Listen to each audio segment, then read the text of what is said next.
Hi, I'm Abby Barton. I'm here at Monmouthshire County Council's offices here in Usk to talk about our 2015-16 budget proposals. Councillor Phil Murphy's here with us to share the insights, but just be warned, we filmed this ourselves, we're in a working office, so there might be some background noise. Hi Phil. Hi. We know times are tough, but how big are the savings that need to be made?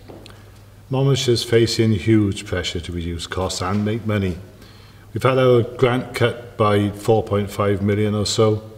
Next year, 15-16, we have to make savings of 5.7 million. These are on top of the 5.4 million savings that are currently being delivered in this year, 14-15. So we're continuing to find ways of keeping services going, but we have difficult decisions to make. Okay, so what's happening about council tax payments? The current thinking is the council tax will inevitably rise, but we'll do everything we can to keep that to a minimum. What are you doing to maintain services in Monmouthshire? We've come up with various recommendations that we'll be speaking to people about over the coming weeks. I'd like to share some of the ideas that we've had, and we'll welcome any feedback from our communities. I must stress that these are working suggestions at this stage. No decisions have been made yet. For example, we're proposing to merge one-stop shops with local libraries so that community hubs can be provided within different towns, and we'll save money by keeping these services open in that environment. Increased earnings can be generated from leisure through attracting more users, promoting our swimming programs and encouraging physical activities. We could expand our wedding services and attract more tourists through promoting facilities we have in the county like Caldicott Castle, the Shire Hall in Monmouth, the old station in Tintern. We need to make more of the buildings that we've got and to either sell them and generate more capital. We'd rather do all that we can to earn from our services rather than reduce them. Okay. So what other cost savings are going to be made? We're saying goodbye to grey bags.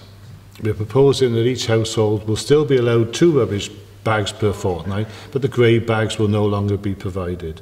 Residents have been fantastic with waste, and we hope that they'll continue to recycle as they currently do, but provide their own black bags. Our nappy and specialist waste service will continue.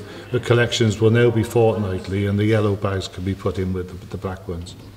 Our highways team is facing a reduced budget, which means we'll not be able to provide as much support for highways as we've been able to do up to now. And in social care, we'll be continuing our progress towards demand-led social services provision. Whilst there are considerable savings that can be made in social care provision, we have to ensure at all times that those in our care are protected. We could save money through creating one central telephone service for inquiries to go through, to create greater expertise in one place with more flexibility. But it's very sad that some council jobs will probably be going as we have less budget. What's happening in schools, Phil? Well, we've funded schools at a rate higher than other parts of the authority. This year we've had to look to share the burden across all of our services, but we're holding schools' budgets at last year's level. Although schools with reduced pupil numbers will see a reduction in their budgets. We're looking at options to support children with additional learning needs within Monmouthshire through integrating support for them into the mainstream. This is in response to requests from parents, and it's the right thing to do.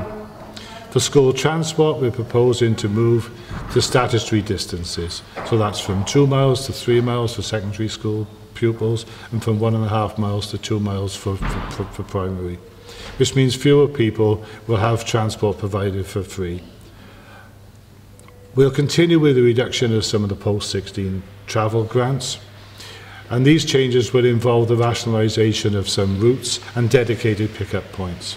However, we are embarking on an exciting programme of replacing our secondary schools under the 21st Century Schools programme, and Caldicott and Monmouth schools are about to be started. This represents the largest capital project undertaken by this authority. We've also just built a brand new 3G pitch in Caldicott, and all of our asset sales are being ring-fenced for this schools project. Thanks, Phil. How can the community get involved and have their say?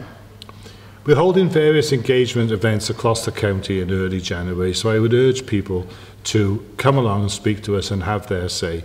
or they can go to our website, monmouthshire.gov.uk, find us on Twitter, Facebook, or our new facility in Monmouthshire made open. We still have a problem over the medium term with another 10 million to find over the next 3 years. It's going to be tough, but together we can do it. If you'd like to read more about our budget proposals, please click here.